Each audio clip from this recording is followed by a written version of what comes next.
Oui, c'est ça. Donc, une fois qu'ils ont été qualifiés fin mai, une des dernières équipes à se qualifier, la FIFA leur a attribué le camp de base de Houston.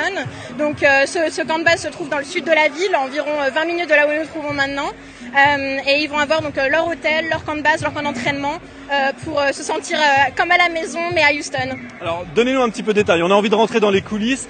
À quoi ça va ressembler ce camp de base? Dans quelles conditions ils sont accueillis, ces joueurs? Et puis à quoi il faut faire très attention pour vous, le comité d'organisation? Bien sûr.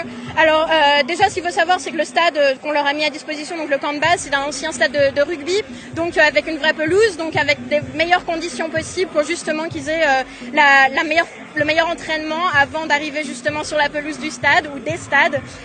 Ils vont avoir une salle de sport à disposition, ils ont des vestiaires à disposition. Leurs médias ont aussi un centre pour les médias justement qui va être sur place. Ce centre se trouve à environ 10 minutes de leur hôtel, donc vraiment très rapide, très facile, une sécurité qui est vraiment renforcée, ça c'est une des demandes de la FIFA, pour que l'équipe se sente vraiment en sécurité, pas attaquée par les spectateurs, Il faut créer une bulle dans ces moments-là. Exactement, c'est une bulle qui est contrôlée donc par nos équipes, par les équipes de la FIFA, et le Congo a l'air d'être très, très content justement des choses qui sont mises à disposition. Est-ce qu'on a beaucoup parlé des problèmes de visa pour certains joueurs, etc. Est-ce que ça a été un sujet avec cette équipe qui venait de République démocratique du Congo? Non, on a eu la chance de ne pas vraiment avoir ce problème-là, pour être honnête.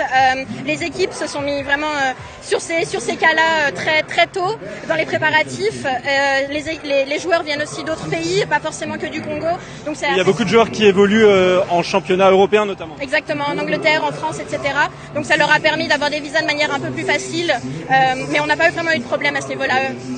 Une autre inquiétude malheureusement autour de cette équipe de la RDC, c'est l'épidémie d'Ebola qui sévit en ce moment dans le pays. Est-ce que c'est un sujet pour vous? Est-ce qu'il y a des précautions particulières qui ont été mises en place?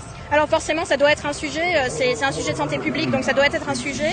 Mais on travaille de manière très très proche avec le Centre de contrôle des maladies et de prévention des maladies, avec le gouvernement fédéral pour appliquer toutes les procédures et les protocoles.